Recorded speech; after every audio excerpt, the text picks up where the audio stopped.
Voilà, bonsoir à vous qui êtes connectés régulièrement sur votre canal Cœur à Cœur. Merci à vous partout où vous vous trouvez sur cette planète appelée Terre.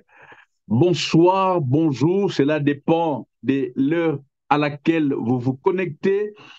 Et même vous qui nous suivez en rediffusion, nous bénissons les seigneurs parce que voyez-vous, il est dit quelque part, la répétition, elle est importante, n'est-ce pas? Le rappel de ce qu'on a entendu, de ce qu'on a fait, à force de répéter, de revoir même les notes, pour ceux qui sont à l'école, cela est capital et important pour nous. Que le Seigneur vous bénisse abondamment. Nous sommes très heureux d'être là, non parce que nous avons envie de nous connecter, mais c'est surtout parce que nous avons une pensée, hein, selon que le Saint-Esprit nous conduit, et je peux vous le confirmer, nous ne sommes pas là pour le plaisir, mais c'est pour le besoin. C'est pour le besoin. Nous sommes de ceux dont il est question quand on dit nous sommes sauvés pour sauver, hein, gagner pour gagner. Nous sommes guéris pour guérir. Chacun de nous est un canal. Je l'ai toujours dit dans mes définitions pépéologiques, c'est-à-dire selon moi, un être humain n'est rien d'autre qu'un canal. Un canal que Dieu a déposé sur terre en vue de l'accomplissement de plans et de projets de Dieu. Tu n'es pas là pour toi. C'est là que tout commence. Dès lorsque quelqu'un, un être humain, pense qu'il est sur terre pour lui et il a perdu le nord. Alléluia. Nous devons nous convaincre, si je peux le dire ainsi, que nous ne sommes pas ici pour nous. C'est Dieu qui nous a envoyés. Et il nous a envoyés pour une mission. Cela fait depuis qu'on a repris avec vous. Quand vous voyez les décors devant moi, je suis dans ma chambre d'hôtel ici à Nairobi, au Kenya. Je suis pour le travail. Alléluia. Je suis ici en mission de travail. Donc, je me réveille le matin et je vais pour faire ce pourquoi je suis ici. Alléluia. Et c'est pourquoi, à la fin du mois, j'aurai mon salaire. Et c'est pourquoi, quand je parle avec ma responsable, c'est une femme merveilleuse, je tais son nom, elle m'encourage, elle me félicite, elle est du Kenya. Mais pourquoi? C'est parce que je m'efforce, j'aime bien l'expression, je m'efforce de répondre aux besoins de l'entreprise où je travaille. Ainsi en est-il avec Dieu. D'autres disent, et ce qui est tout à fait vrai, chacun de nous est un ambassadeur, une ambassadrice du royaume de Dieu ici-bas sur la terre. Nous sommes ici pour l'accomplissement des plans de Dieu. Sinon, tu seras rappelé. Ah, lorsque un ambassadeur ne fait plus, c'est pourquoi il a été mandaté, on le rappelle. On le rappelle. Il y a d'autres rappels qui sont fatales, c'est-à-dire tu peux mourir. Voilà. C'était juste un moyen de nous expliquer. Nous devons nous conscientiser tous les jours. C'est ça qui vient à mon esprit. Vous savez, nous devons nous conscientiser. Il n'y a pas plus important que euh, euh, euh, euh, la conscientisation. Pourquoi je vis? Pourquoi suis-je sur la terre? Pourquoi? Pourquoi? Il y a tellement de pourquoi qui n'ont pas de parce que, excusez-moi, et c'est ça qui fait qu'il y a un chaos dans la famille. L'homme ne sait pas pourquoi il a épousé la femme. La femme ne sait pas pourquoi elle est là. Nous sommes, excusez-moi le terme, comme des fous qui n'ont pas d'objectif. Ils sont là, ils marchent et ne savent pas où ils vont. J'ai vu un homme avec objectif faire le tri des amis, où aller, avec qui parler, quoi dire. Et ce n'est pas mécanique, c'est-à-dire ce n'est pas du forcing. Non, c'est de l'ordre de l'ainsi dit l'Éternel. Tu es dans le plan de Dieu quand tu découvres le merveilleux plan de Dieu, tout coule et tu ne forces pas. L'étape, je l'ai dit dans les enseignements, dans les exhortations passées, l'étape, l'étape, je dirais la première étape, c'est est-ce que je sais pourquoi je suis là? Ça va nous amener très loin. J'espère que quelqu'un me comprend, n'est-ce pas? J'espère que quelqu'un me comprend. Je ne veux pas sortir de notre message, comme vous le savez. Nous parlons encore ce soir de l'autorité de Dieu, de l'autorité de Dieu, de l'autorité de Dieu. J'ai compris une chose et je veux vous partager avec vous. Quand tu comprends que c'est Dieu qui a l'autorité dans ce que tu vis, quand tu réalises que c'est Dieu qui chapeaute, qui gouverne, comme Jésus l'a dit en répondant aux disciples, quand ceux-ci lui ont dit, apprends-nous à prier, Jésus, en ayant dit, notre Père qui es aux cieux, que ton nom soit sanctifié, la première des choses que Jésus a dit, que ta volonté soit faite, que ton gouvernement descende, que ton règne descende. Alléluia. Là où il y a le règne, il y a un gouvernement. On ne peut parler du gouvernement sans règne. Un gouvernement qui ne règne pas est un gouvernement de rebelles, est un gouvernement non reconnu. Lorsque on parle du règne, c'est que le gouvernement est reconnu. Alors, quand tu reconnais le règne de Dieu dans ta vie, quand tu reconnais le règne de Dieu dans ton foyer, quand tu reconnais plutôt le règne de Dieu dans tout ce que tu entreprends, le gouvernement établi, j'ai à cœur de vous dire une vérité que beaucoup connaissent, le diable est agité. Le diable est agité. Plus tu avances avec Dieu, plus les combats deviennent farouches. Pourquoi? Tout ce que cherche le diable, c'est de déstabiliser. C'est que tu ne glorifies plus Dieu. Parce que, voyez-vous, hein, imaginez avec moi, quand tu vis la main de Dieu, n'est-ce pas que tu le glorifies? Quand tu vois la gloire de Dieu dans ta vie, n'est-ce pas que tu acclames? Et ça énerve le diable. Il ne me l'a pas dit, mais j'ai compris. De toute façon, lui et moi, on n'a pas de lien, on n'a pas de rapport. Il ne me l'a pas dit, je ne le connais pas, je ne l'ai jamais vu, mais le Saint-Esprit, en me voyant un peu, je dirais, à la manière des hommes, un peu en, en panique, le Saint-Esprit, en me consolant, il me dira, je partage avec vous, Pépé, ne crains pas, le royaume des ténèbres est agité. Le royaume des ténèbres est dans l'agitation parce qu'ils sont troublés. Malgré les attaques, malgré les annonces que tu reçois, malgré les menaces que tu as, que tu vois, tu continues à proclamer que c'est Jésus qui est Seigneur et que c'est Dieu qui est au contrôle. Ça agite le diable. Est-ce que quelqu'un parmi nous ce soir veut troubler les royaumes démoniaques? Proclame avec moi, c'est Jésus qui est Seigneur. C'est Jésus qui est Seigneur.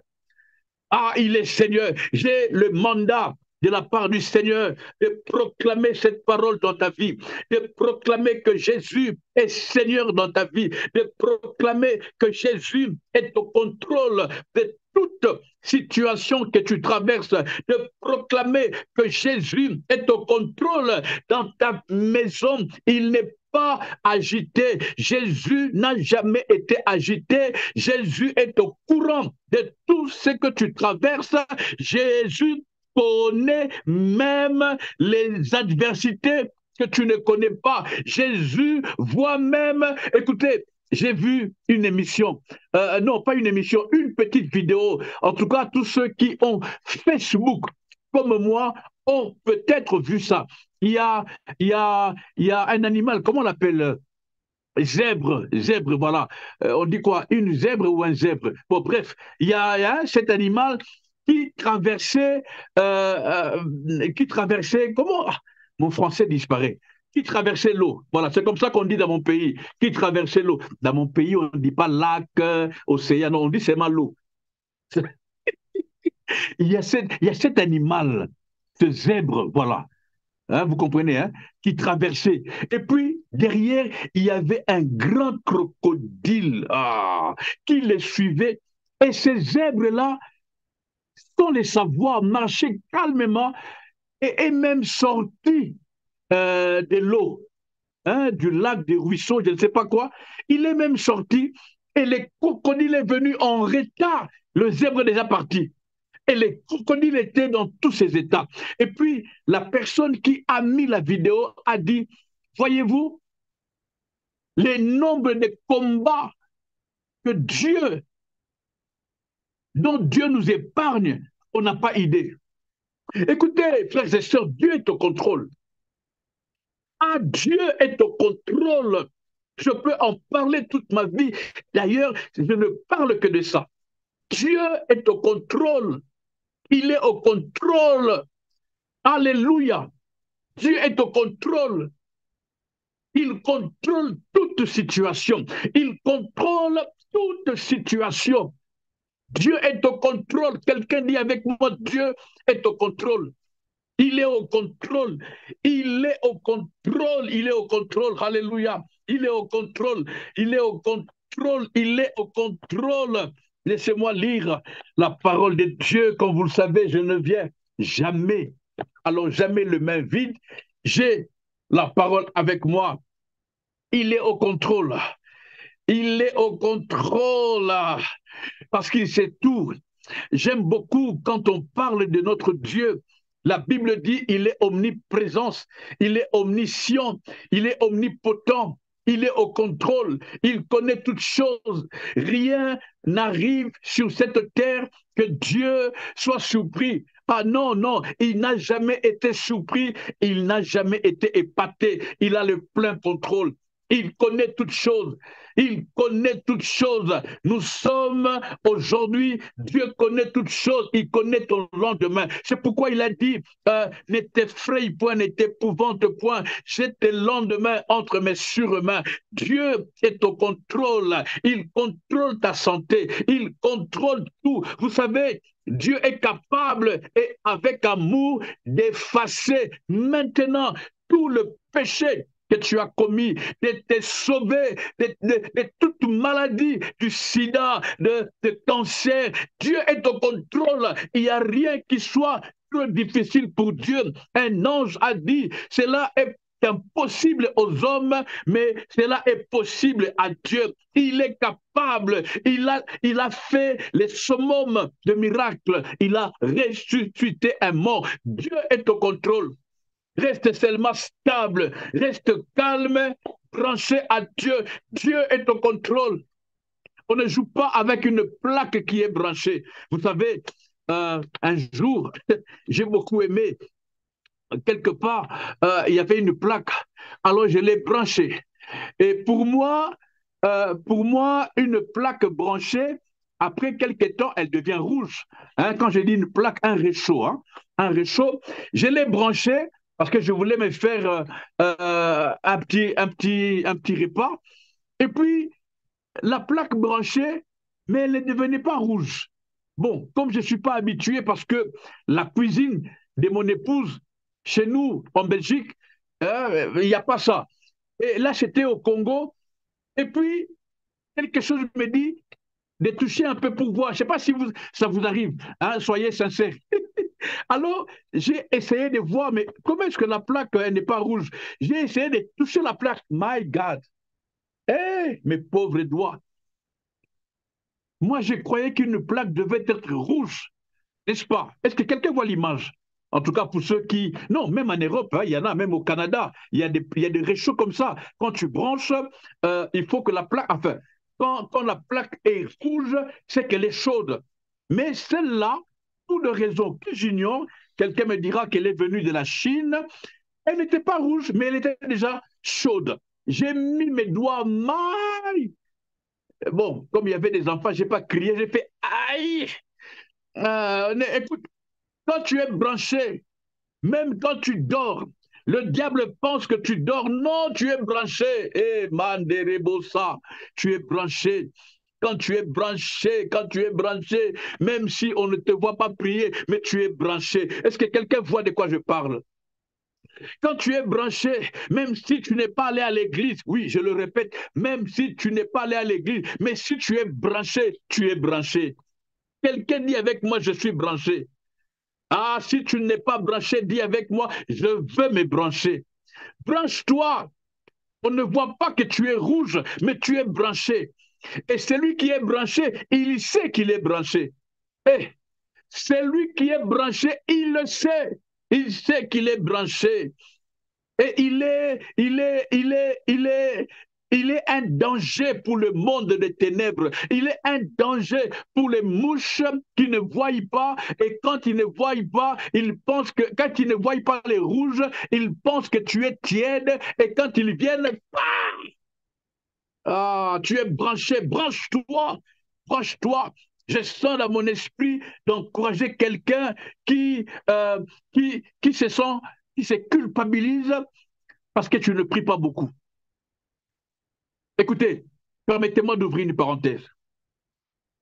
Permettez-moi d'ouvrir une parenthèse. On se moque de toi parce que tu ne pries pas beaucoup comme eux. On pense que tu es païen parce que tu ne vas pas à la veillée comme eux. On pense que tu as rétrogradé parce que tu ne lis pas la Bible comme eux. Tout ça, c'est bon et c'est bien. Et la liste peut continuer. Tu ne chantes pas. Tu ne lèves pas les mains à l'église quand tout le monde lève les mains. Tu ne te mets jamais à genoux. Tu ne jeûnes pas. Tout ça, c'est bien ce que je dis. Mais écoutez, je me réfère toujours à mon mandat. Quand Dieu, dans Genèse 17, est venu voir Abraham, ce n'est pas le passage de ce soir, permettez-moi de rester un peu longtemps dans ce petit moment d'introduction, si je peux l'appeler ainsi. Quand Dieu est venu voir Abraham, Dieu n'a pas dit à Abraham va prier. Dieu n'a pas dit à Abraham va jeûner. Je suis dans Genèse, le 2 premiers versets du chapitre 17. Dieu n'a jamais dit à Abraham va prier. Dieu n'avait pas dit à Abraham va d'abord à l'église. Dieu n'avait jamais dit à Abraham va d'abord jeûner. Non, Dieu a demandé à Abraham une chose. Abraham, reste avec moi. Marche devant ma face. Et puis, sois intègre. Frères et sœurs, tu peux prier, mais si tu n'es pas dans la présence de Dieu, c'est nul. Et je n'ai pas peur de le dire. Tu peux jeûner comme tu veux, mais si tu n'es pas intègre, c'est nul. C'est du néant, c'est du rien. Notre première, ah, aide-moi Seigneur, quel est le mot que je peux placer? Notre première préoccupation doit être la relation avec Dieu. Être un avec Dieu. Où tu vas, j'y vais. Nous sommes de ceux qui devons vivre la dimension de Naomi et Ruth. Où tu vas, j'y vais. Ton peuple sera mon peuple. Ta nation sera ma nation. Écoutez, si Dieu est à gauche, toi tu es à droite, tu peux gêner comme tu veux. Rien n'arrivera. Il n'y a qu'une solution. comme le fils prodigue dans Luc chapitre 15, tu te décides de rentrer dans la présence de Dieu. C'est dans la présence de Dieu que tout se fait. C'est dans la présence de Dieu que le jeûne a de l'ampleur. Et c'est pourquoi il a dit, vous jeûnez, vous demandez, mais vous ne recevez pas. Vous jeûnez à la manière des hommes. Vous jeûnez, mais vous vous disputez. Avez-vous déjà vu ça? Est-ce que c'est normal entre nous que les gens qui jeûnent et qui jeûnent un jeûne de 40 jours, mais les 32e jours, alors qu'ils devaient être puissants, ils sont en train de se prendre la tête? Non, c'est pas ça. La Bible dit dans Ésaïe, c'est pas le jeûne auquel je prends plaisir. Ce n'est pas moi qui le dis, c'est biblique. Ce n'est pas le jeûne auquel je prends plaisir. Vous jeûnez, vous disputez, vous jeûnez, vous vous querellez, vous jeûnez, vous mentez, vous jeûnez, vous vous haïssez, vous jeûnez et vous vous faites du mal, vous jeûnez, vous vous jalousez et la liste continue. Ce n'est pas de ça qu'il s'agit. Ce qui importe le plus pour Dieu, et je le dis haut et fort, c'est la relation. Reste avec moi, Abraham. Il a dit à celui qu'on appelle le patriarche, reste avec moi, marche avec moi, sois avec moi, le reste viendra après. Et pour l'instant, je crois qu'il faut que je lise la parole. Ah, quelqu'un dit avec moi Amen. Quelqu'un dit Amen, je reste avec Dieu. Je reste avec Dieu, je reste avec Dieu, je reste avec Dieu. Je veux nous dire une chose, et puis je vais clôturer. Je ne pense pas avoir perdu mon temps dans cette introduction. Mon esprit est en paix et je pense que quelqu'un est béni. Je vais juste nous dire quelque chose, quelque chose. Le futur se prépare. Alléluia. Le futur se prépare. Le futur ne sera jamais une surprise. Le futur se prépare. Et je ferme ma Bible. Le futur se prépare. Bien sûr, nous sommes dans Exode, le chapitre 23. Nous lisons le verset 29 et le verset 30. Je paraphrase dans le verset 29, dans le chapitre 23, le verset 29, Dieu dit, je ne le chasserai pas tous en une seule fois, en une année, de peur que le pays ne devienne un désert et que le bête des champs ne se multiplie contre toi. Ce qui revient à dire, si toute l'adversité part, tu risques de te la couler douce, de ne plus vivre sur le qui-vif. Je l'ai dit à notre émission passée, quand la Bible, je dirais plutôt quand Dieu permet que les lions, ou plutôt que le diable, continue de rôder comme un lion rugissant, cherchant qui dévorer. Dieu sait pourquoi il a fait ça. Parce que voyez-vous, Dieu peut chasser ces lions. Dieu a le pouvoir, il a l'autorité de chasser ces lions. Mais il dit, je ne le chasserai pas. Je ne le chasserai pas. Il reste la présence des lions nous maintient en garde. La présence du danger nous maintient dans le qui-vif. Parce que malheureusement, voyez-vous, nous en parlerons dans les émissions à venir, il y en a qui, malgré les dangers, mais s'endorment. Hey, réveille-toi, toi qui dors, dit la Bible. Réveille-toi de ton sommeil spirituel. Réveille-toi, voici, ton mariage est en danger. Réveille-toi, tes enfants sont en danger. Réveille-toi, ta famille est en danger. Réveille-toi, réveille-toi, réveille-toi, réveille-toi. Et ici n'est plus l'heure de dormir. Réveille-toi. Je l'ai dit depuis qu'on a repris nos émissions un jour pendant que les gens ont planté la bonne sémence.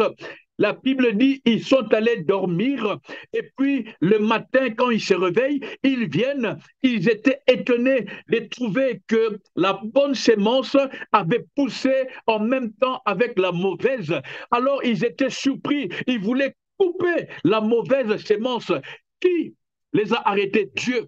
Dieu a dit non, non, stop.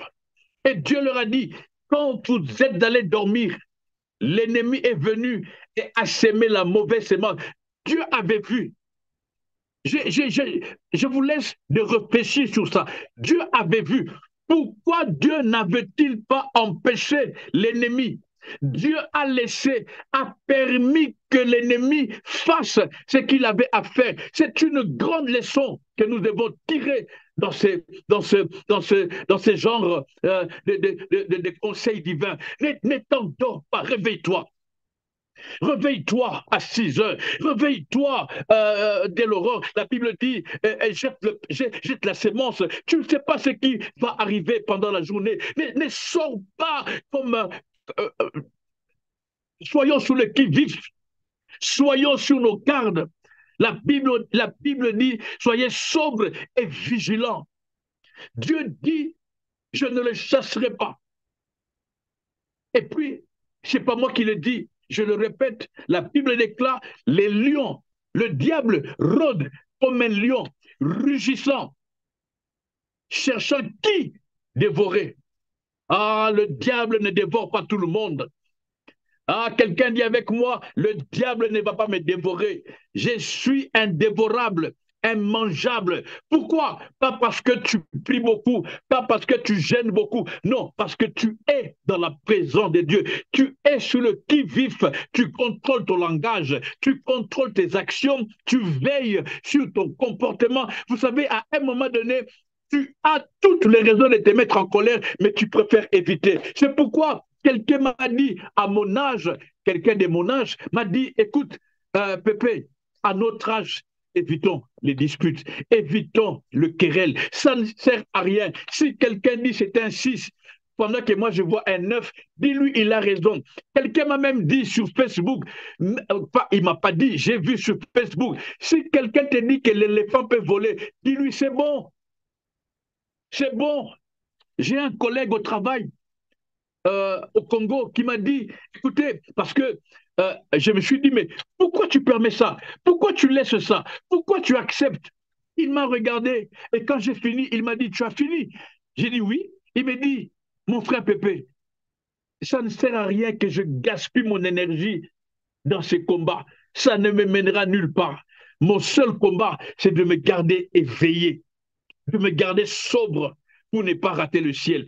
Ah, j'avais beaucoup aimé. J'avais beaucoup aimé ce qu'il avait dit. Et depuis lors, tout ce qui n'a pas intérêt, euh, tout ce qui, tout ce qui n'a rien à voir avec le ciel, laisse. Quelqu'un fait avec moi comme ça. Laisse. Donne-leur raison. Donne-leur raison. Ne commente pas. Même sur Facebook, je parle beaucoup du Facebook ce soir parce que j'ai Facebook. Et il y a des fois, je regarde, je vois un pasteur qui dit des choses, je vois des gens qui écrivent des choses et j'ai envie de répondre. Mais ça ne sert à rien. Tout le monde connaît. Et qui dit que moi j'ai raison? Alors je préfère laisser et je vis en paix. Le futur se prépare. Le futur se prépare. Et le futur dont je parle, c'est celui que Dieu dit dans Exode 23, les 2 versets 29 et 30. Il dit, je les chasserai peu à peu. Parce que le verbe, comme vous l'avez vu, comme vous l'avez remarqué, est au futur. Je ne les chasserai pas. Ça sous-entend que je le chasserai, mais pas maintenant. Il y a un futur. Je le chasserai peu à peu, pas tous en une fois. Et Dieu donne ses raisons, nous en avons longuement parlé. Mais quand je te demande d'être sur tes gardes, c'est parce que ton futur, c'est Dieu qui le prépare. Ton futur n'est pas entre tes mains. Parce que, je l'ai dit plusieurs fois, quand tu n'étais qu'une masse informe, Dieu, c'est lui qui avait inscrit dans le livre de vie ma vie et ta vie. C'est-à-dire, moi, tu peux ne pas me croire, mais moi, je ne vis pas ma vie. Je vis ce que Dieu avait écrit. Comme je le dis tout le temps, je ne suis plus en mode je veux. Je suis en mode Dieu veut. J'ai compris que tous ceux qui ont eu cette capacité de raisonnement, ils ont marqué leur époque. Que ta volonté soit faite. Que ta volonté soit faite. Nous ne vivons pas en mode nous voulons. Nous travaillons notre être pour être en mode Dieu veut. C'est que Dieu a écrit. Et c'est ça le futur. Le futur n'est pas ton agenda. Le futur n'est pas dans tes pensées. Le futur, ce n'est pas ce que tu crois. Le futur, ce ne sont pas tes pensées ou tes projets. D'ailleurs, tu es là. Combien de fois tu as échoué avec tes projets? Combien de fois n'as-tu pas fait naufrage parce que tu envisageais des choses? Non, frères et sœurs, je le dis avec autant de passion, nous devons nous centrer sur ce que Dieu avait écrit parce que c'est lui notre futur. Je veux dire à quelqu'un, ton futur a un nom, ton futur s'appelle Jésus. Ton futur s'appelle Jésus. Ton futur s'appelle Jésus. Et je termine par là pour ce soir. Notre futur s'appelle Jésus. Ton futur s'appelle Jésus. Si ton futur a un autre nom, tu as échoué.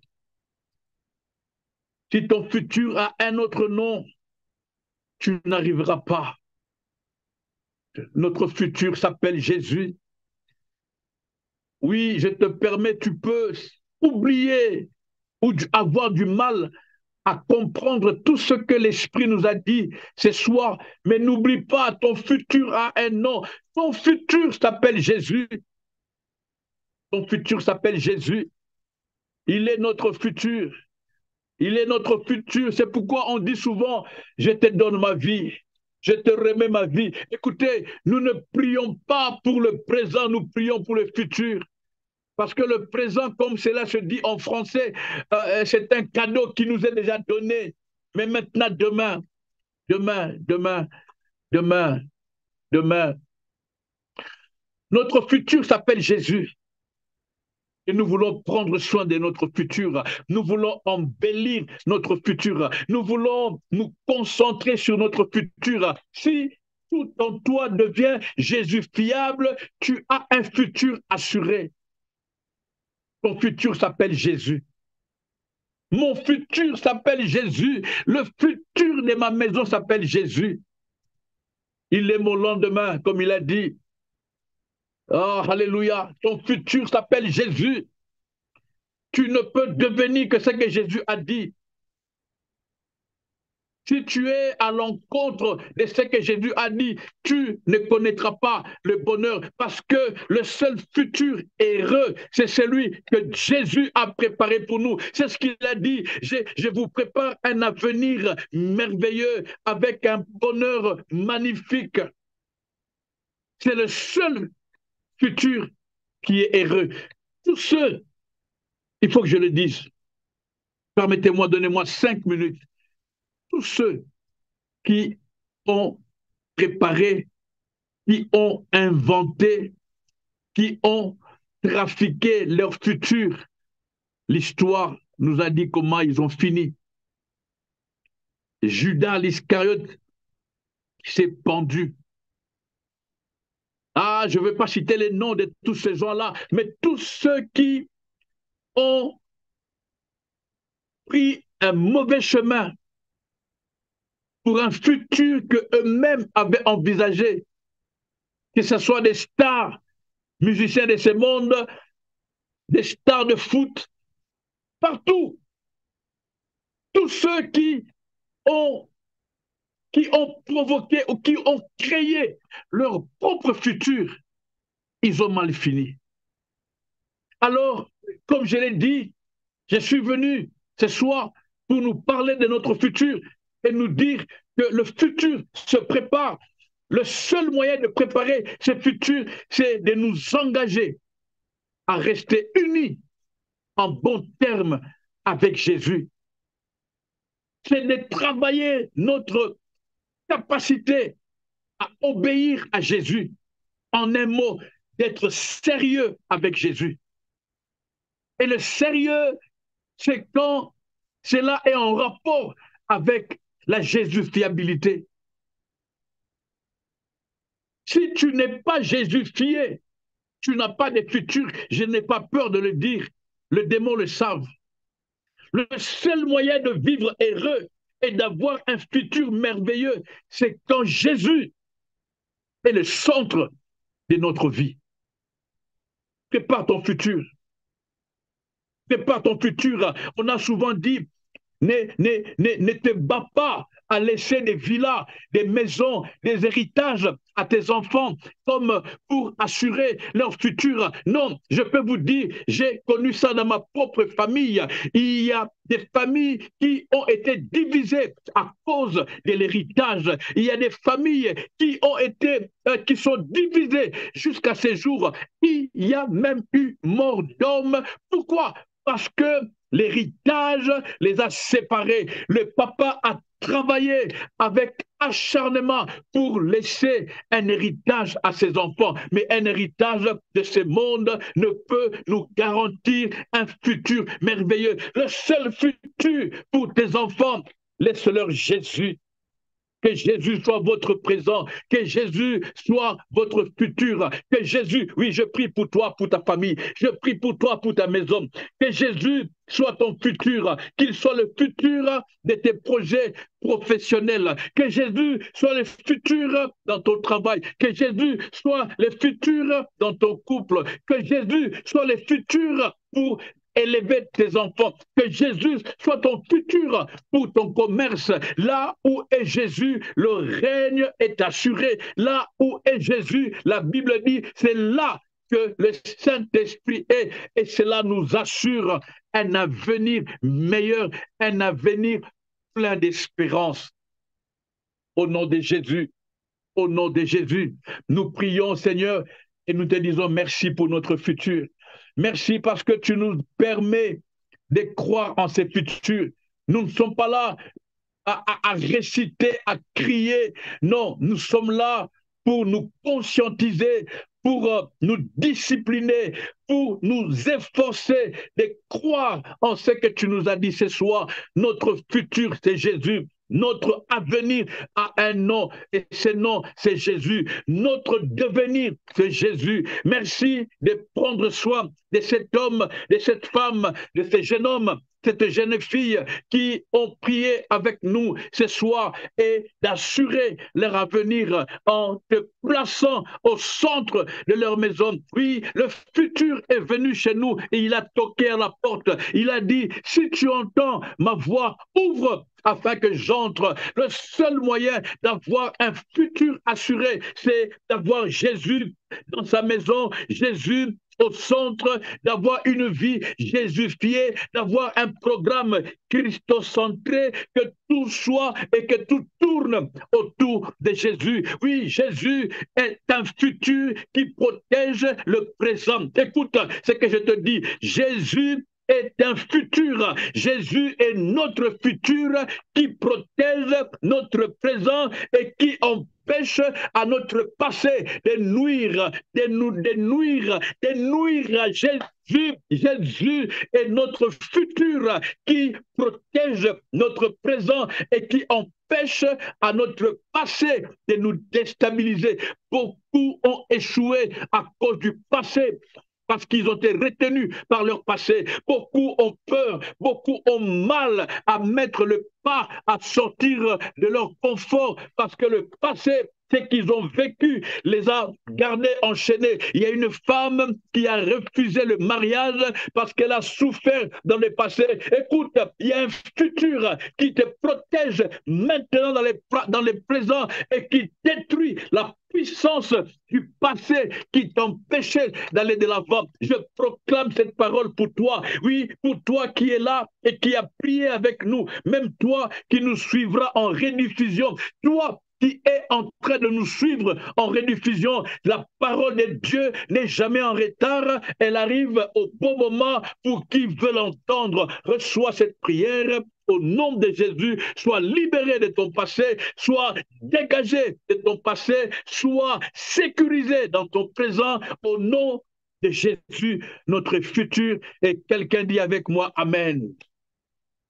Acclamons le Seigneur, acclamons le Dieu Tout-Puissant, le merveilleux Seigneur, le roi des gloires, le prince de la paix. Ah, je dis à quelqu'un qui a peur de prendre l'avion, n'aie pas peur, tu arriveras parce que le futur est dans l'avion avec toi, pour toi, et tu arriveras à bon port. Il a dit, allons à l'autre bord, même si les tempêtes, les vagues, tout arrive, il n'était pas surpris, il le savait. Son problème, c'est pas le parcours, le problème de Jésus, c'est le A et le B. C'est pourquoi on a dit, il est l'alpha et la fin. Il est le commencement et la fin, l'alpha et l'oméga. Écoute, n'aie pas peur, my goodness, n'aie pas peur. Est-ce que tu peux m'aider à déclarer avec moi, mon futur est au contrôle.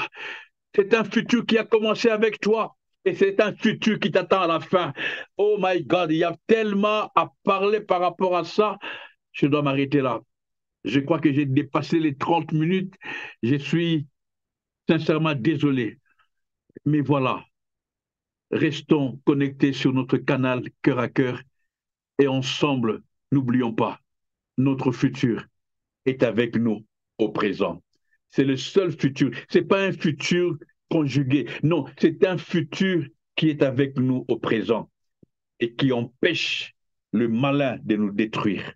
Restons attachés à notre futur qui a un seul nom, Jésus. Soyez bénis et à dimanche prochain. Bye bye.